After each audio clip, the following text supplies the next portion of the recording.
Cartas de un escéptico, de Gregory A. Boyd.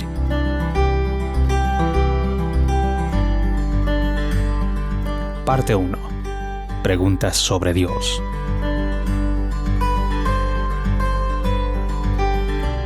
Carta 6.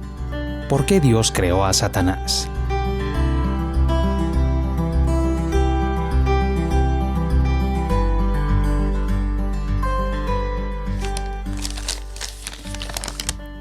...6 de junio de 1989. Querido Greg. Vaya, tu última carta sí que fue una carta. Como sospechabas, mucho de lo que dices no me convence.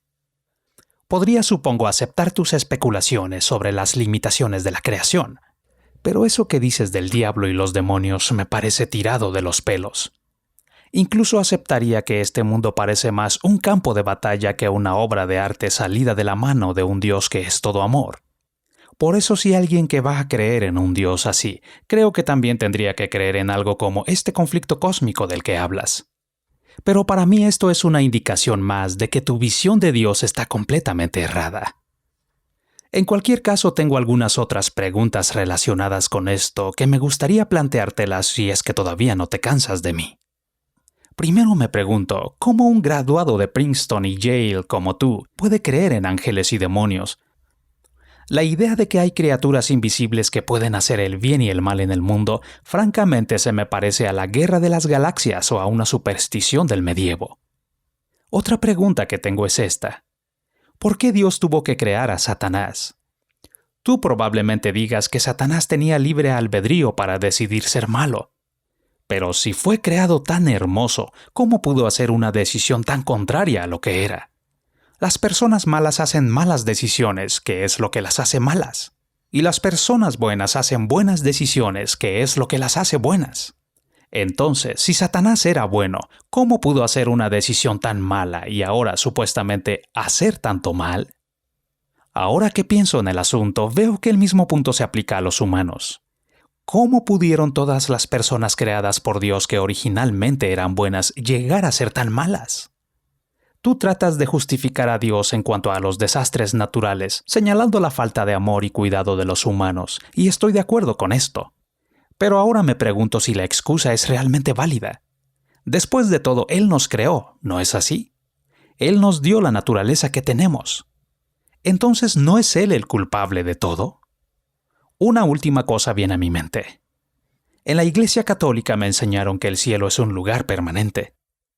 Me imagino que una vez que uno está allí, lo estará para siempre.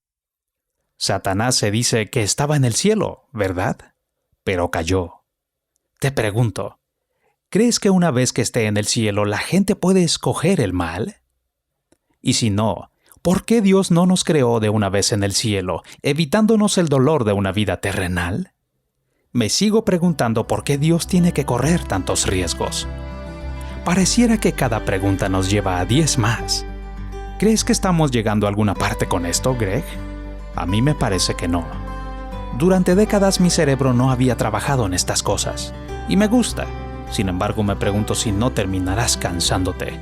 Ciertamente te entendería si tal cosa ocurriera. Con amor, papá.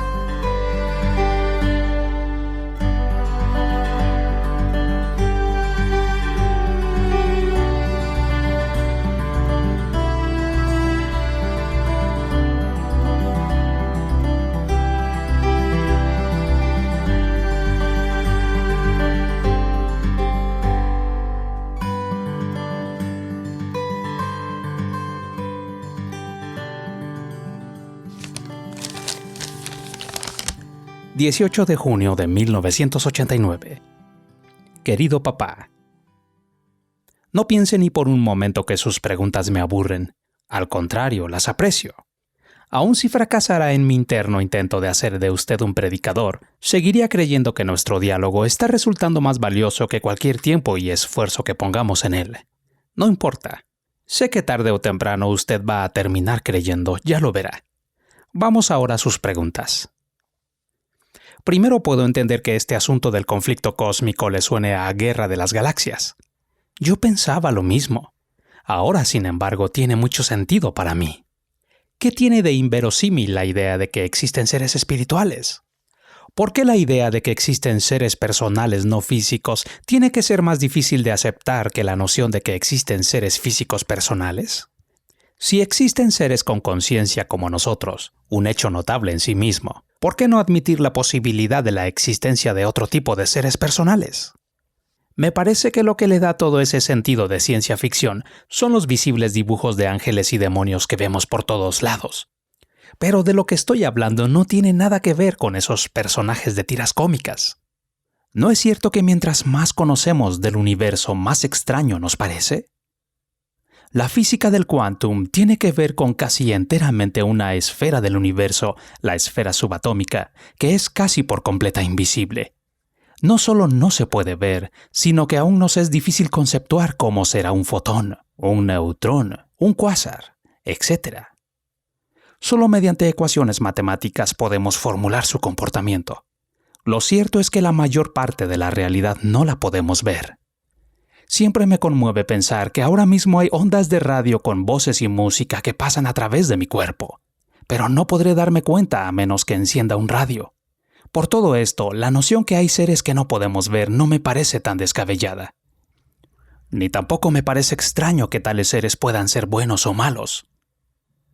Si el universo puede estar habitado por seres morales del tipo físico, ¿por qué no podría haber del tipo que no es físico? Por supuesto, yo mismo nunca habría creído que tales seres existieran si no hubiera tenido buenas razones para creerlo. Reconozco que en nuestra cultura moderna no es fácil sostener esto, pero creo que tengo buena base para mantener lo que creo.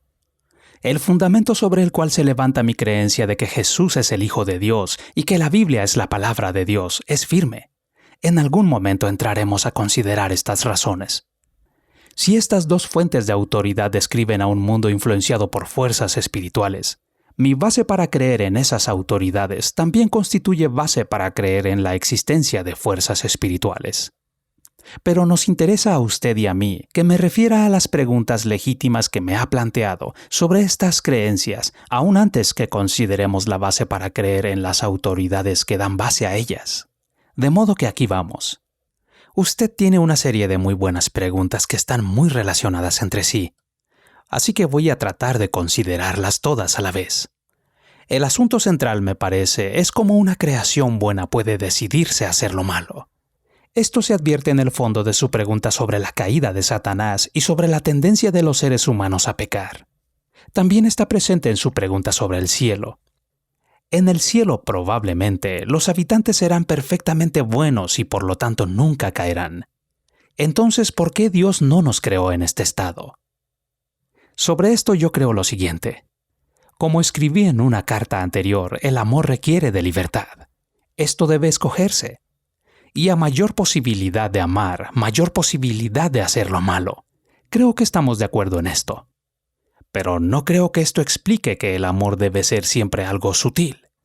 Los seres humanos tendemos a hacer lo que son nuestras decisiones. Mientras más escogemos ese algo, más somos ese algo. Todos estamos en el proceso de solidificar nuestras identidades por las decisiones que hacemos. Con cada decisión que hacemos, damos un paso rumbo a esa decisión. Con solo observar a las personas se puede, me parece, probar este punto. Conocí en cierta ocasión a una anciana que era la persona más fea, amargada y ruin con que me haya encontrado jamás. Me dijeron, sin embargo, que cuando joven había sido hermosa, guapa y simpática. Pero cuando tenía 19 años, su novio se fue con su hermana apenas 3 días antes de su boda. Como era lógico, se sintió humillada y herida. Pero lo más trágico fue que decidió odiar y no perdonar a su hermana y a su exnovio por el resto de su vida. Aunque su hermana estaba extremadamente apenada por lo que había hecho y durante 50 años trató muchas veces de enmendar el error, esta anciana nunca cedió. Y con cada decisión contra el amor y el perdón solidificó su amargura. Con todas las emociones negativas que se guardan dentro de uno por mucho tiempo, su amargura terminó coloreando su forma de expresarse. Se hizo odiosa y amargada. Su tendencia a hacer tales decisiones se hizo irreversible. Ahora ya no tenía la opción de optar. No podía ser otra cosa que la que había decidido ser. Todo lo bueno que Dios quiso que fuera lo consumió su decisión de odiar. Lo que comenzó siendo una decisión en ella terminó transformándose en su naturaleza. Esto ocurre, me parece, en cada aspecto de nuestras vidas. Mientras más nos decidimos por algo, más difícil es elegir otra cosa hasta que finalmente nos solidificamos y eternizamos en nuestra decisión. El impulso de nuestro carácter llega a ser imparable. Creamos nuestro carácter con nuestras decisiones, y nuestro carácter a su vez ejerce más y más influencia sobre las decisiones que hacemos. Esto está en la naturaleza de los seres creados libres, y no veo cómo podría ser de otra manera. La vida, supongo, se parece mucho a la proverbial bola de nieve que rueda ladera abajo. Lo que se aplica a lo malo también se aplica al amor. Hubo un tiempo cuando tuve que decidir si amaba o no a Shelley. Había una buena posibilidad que decidiera no amarla y viceversa. Era un periodo de prueba conocido como cortejo. Pero con cada decisión que hicimos en pro del amor, menos decisiones teníamos que hacer para amarnos. Menor se volvía la posibilidad de no amarnos. Y ahora, aunque mi amor por ella sigue siendo una elección libre, ya es parte de mi naturaleza, y la bola de nieve sigue rodando. El amor siempre debe empezar libre, aunque su meta es llegar a no ser libre. En el amor, ser incapaz de no amar es la forma más elevada de libertad. Por esto es que Dios es perfectamente libre, y aún así la Biblia dice que no puede pecar. Pero al ser eterno, nunca necesitó un periodo de prueba para llegar a ser lo que es. De modo, papá, que como veo las cosas, todas las criaturas que Dios crea para que compartan el amor deben pasar por un periodo de prueba, en el cual tienen que decidir si amar o dejar de amar. No tendrían por qué ser creados en el cielo. Una vez hecha la decisión, sin embargo, al cabo del tiempo que sea necesario, dependiendo de su naturaleza, su decisión se solidificará. Esto es lo que la Biblia quiere decir por cielo e infierno. Es la eternización del carácter de la persona. Lucifer, pues, fue la más grande de las criaturas no por lo que era, sino por lo que podía llegar a ser. Su grandeza descansaba en el magnífico potencial para amar que tenía. Pero esto también implicaba que tenía un potencial tremendo para el mal. Y una decisión marcó la diferencia. La diferencia entre un Hitler y una Madre Teresa comenzó en alguna parte con una pequeña decisión. Esto fue también, en mi opinión, la bondad de la humanidad con que fue creada originalmente.